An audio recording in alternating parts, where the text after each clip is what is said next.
Yeah, man. Grand Rising, y'all. Feel me? It's Sunday, March 22nd, 2026. It's 8:54 a.m. on the East Coast, man. Shout out to anybody watching this video, man. Y'all take care of yourself. I hope you're taking care of yourself. You know what I mean? We all blessed. We all sparks. We all sparks of God. We all star people. We all humans. We all light beings, man. It's pandemics, and we back with another one, man. Gangsta, let's go. All right. We fresh out the womb, man. I'm fresh out the womb on y'all on this one. All right. But let's think about that for a second, y'all. All right. Let's think about that for let's think about that for a second. All right. When you're born, right, you come from a pair of balls, right? You come from a pair of balls, right? Your dad's balls, whatever, right? Your sperm, you yourself, you were a sperm at one point, right? And then your whoever created you, your human avatar, put his genitals in a woman's genitals, had an orgasm, and you came out and swam to the little fallopian tube or whatever, embryo, whatever the fuck, all right? But it wasn't a race. And, scientists are just figuring that out now, that the sperm, it's not because the sperm was the fastest that he got to be born.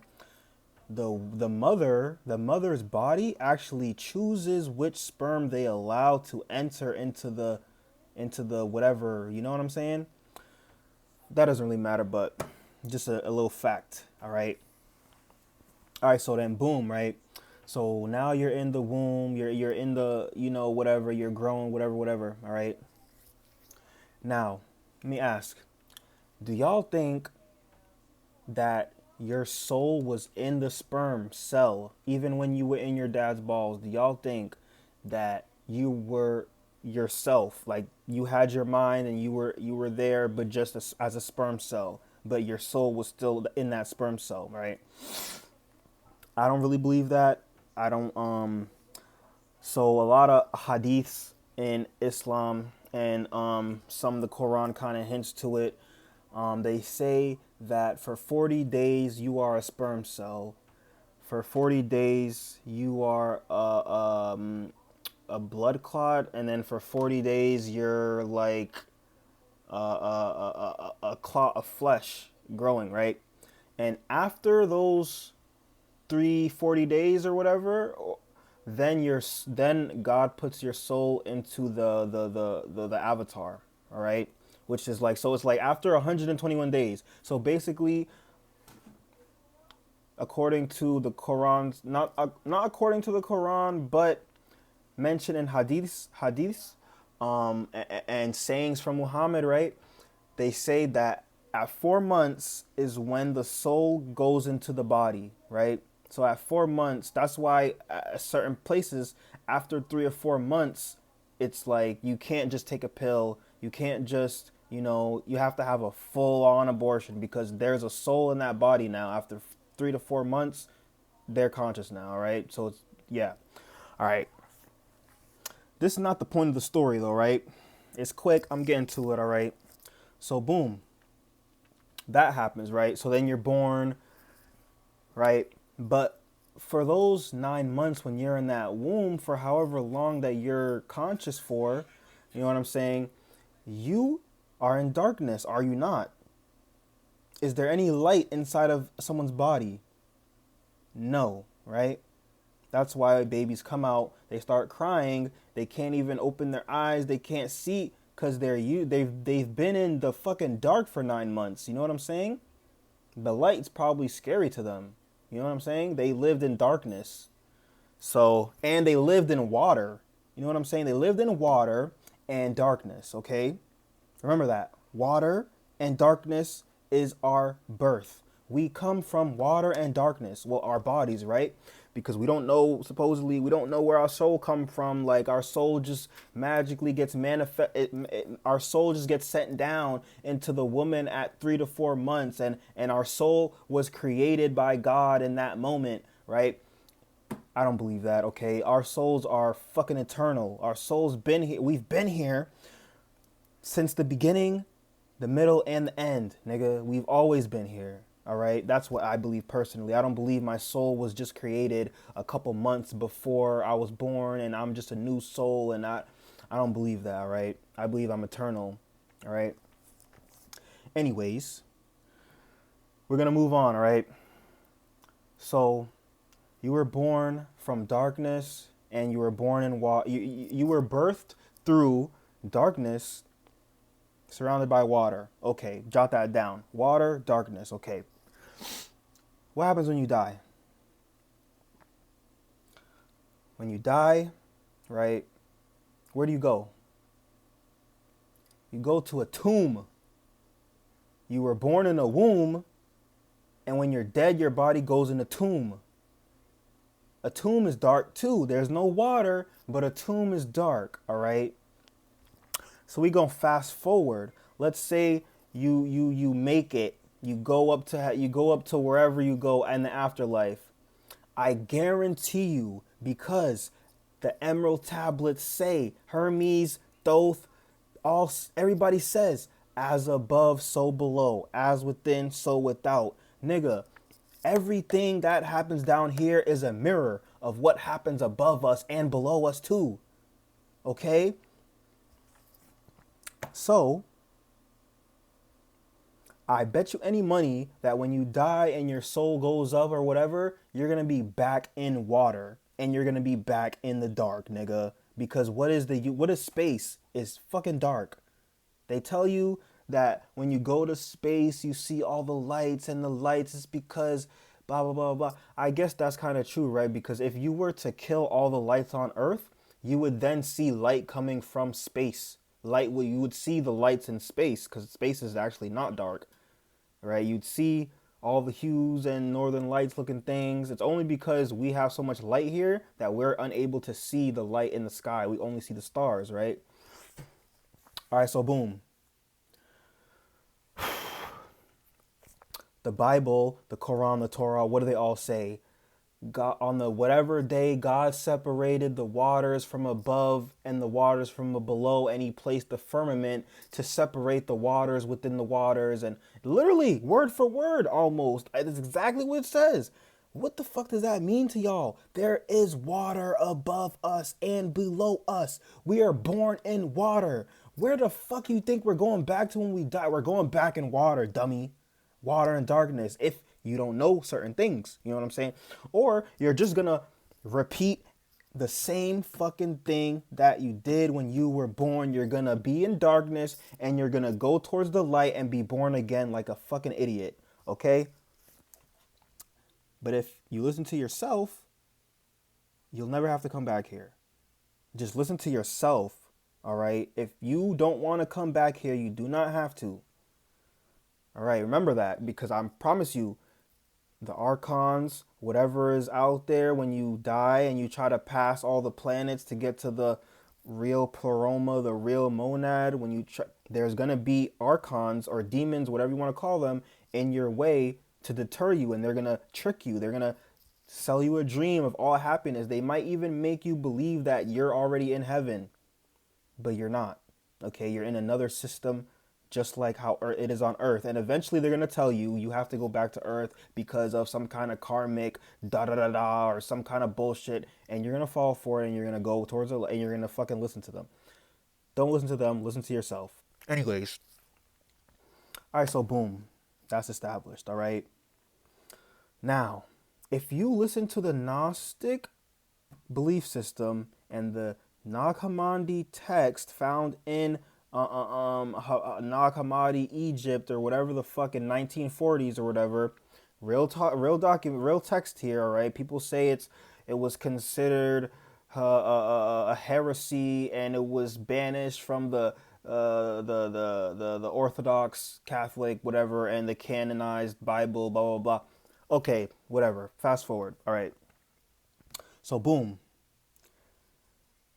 In the Gnostic belief story, the God considered Yahweh is known as the demiurge or the craftsman who was made by an emanation of the true monad named Sophia, who was wisdom. So Sophia, aka wisdom, an emanation of the true monad, not Allah, not Yahweh, the true monad that is distant from this realm and is invisible to us in this realm. All right. So, you know what I'm saying? In this story, Sophia wants to feel like the monad. She wants to know what it will be like to create something by herself. Okay. Her result was a serpent being with a lion head, or you know, a sperm cell, because like, you know, a lion head and a snake body, you know, what do sperms look like? Kind of like snakes. It got a big head and a long tail body like a snake, right? Kind of, right? So as above, so below. Let's mirror that. Let's mirror childbirth and try to find a connection between the creation story of the Nag Hammadi library, right? So that's what I did, all right? And it led me to this thought that the womb and the tomb both reflect each other, and this whole creation reflects everything that we do. Everything is a reflection of each other. It's like we're living in a world of mirrors or parallel universes and shit. All right. So I gotta think a little bit. You know, this is off the top of the dome, y'all. All right. I'm a professor. I'm a real professor. All right. I'm a real professor. Okay. So, um, right. Right. So Sophia created this creation, this demiurge, without the without her consort, her partner. So what is and then she is ashamed of this creation and embarrassed because it's not it's not it's not whole. It's not perfect. The emanations are all perfect. This is thing is not perfect, but obviously Sophia ain't too perfect if she did this now, is she? She's not too wise if she did this now. We're going to talk about that at another time. All right. So she's ashamed and she casts him out. She casts him out of the pleroma and into the cloud. Into a cloud, she says. In my belief, I believe the cloud that she casted him in is our universe. And our universe is a mirror of the monad's universe. It's a mirror of where the true God is. That's why everything here is mad chaotic and doesn't make any fucking sense. Because this whole thing is basically a big ass mistake. A big, there's nothing that's a mistake, right? But this is an imperfect world. It's an imperfect creation because the creator himself is imperfect. I don't know how people don't see this. As above, so below. We are imperfect because the demiurge is imperfect. Dum dum. Because the emanations are imperfect. Dum dum. You know what I'm saying? So the demiurge is in the cloud by himself and he's abandoned, right? But he doesn't know where he came from. He never seen his mother. He never seen the monad. He never seen all the other emanations, right? He don't know where he came from. He thinks he's alone in the universe because he was casted out. He don't know that where he's at is really a shadow of another place. So he thinks he's the only God. He thinks he's the only thing in the whole. So he starts creating. He starts creating archons, creating his partners. And he creates humans. Eventually, he creates humans, right? Eventually, he creates humans, but he can't bring them to life. So Sophia comes down. Whatever, she tricks him. I think she was cast down with him as well, though, into the pleroma. So she ends up tricking him into breathing life into the human. But when he does this, he gives a higher power to humans.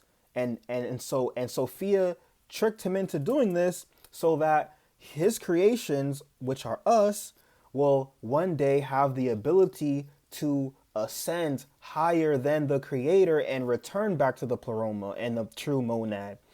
And that is why the God in the Bible always tells you there is no God but me. This is the biggest sin. It's the first commandment. Don't worship, don't associate with me with no other partners and no God. Worship me only. Why you think that's so important? Because he knows you have the power to ascend higher than him and go back to the pleroma. He can't do that.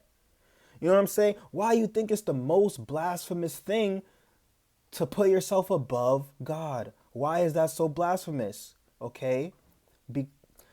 It's all made for you to be trapped spiritually, mentally, physically, everything. Okay?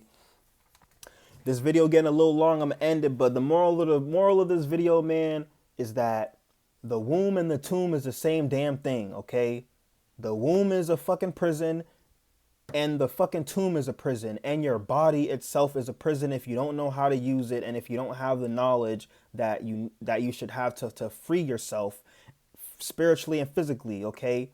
Stop letting people tell you that this fact tells you that you can't do this. This fact says telepathy is not real. You can't remote view. You can't do this. All the things that are in underground government operations that we already released and declassified and has proven to be true, it's not true. You can't do it, so don't even try. Just keep going back to work and keep watching Netflix when you're on your off days. Keep doing drugs. All right, I'm talking to myself right now, right? I'm talking to you too, though. If you watching this, all right. We got to get it together, y'all. Don't go to the tomb. Only your body should be in the tomb. Don't come back in a body. You shouldn't even, when you leave this vessel, don't go look for another one. Look for the monad, okay? You shouldn't want to be physical after this. You are already physical. Don't come back here again, all right? Back from the tombs, man. From the womb to the tombs, man. But it's all a prison. But you have the key. That's what a lot of people don't think. That's what a lot of people are misinterpreting in this world. You have the key, okay? You the one that put on the shackles, and you the same one that have the key to free yourself. Gangsta. Y'all keep it gangsta. Keep it peaceful, man. Word. We out, man. Peace. Meaning positive energy always creates elevation. Free Rashad Jamal. Gangsta.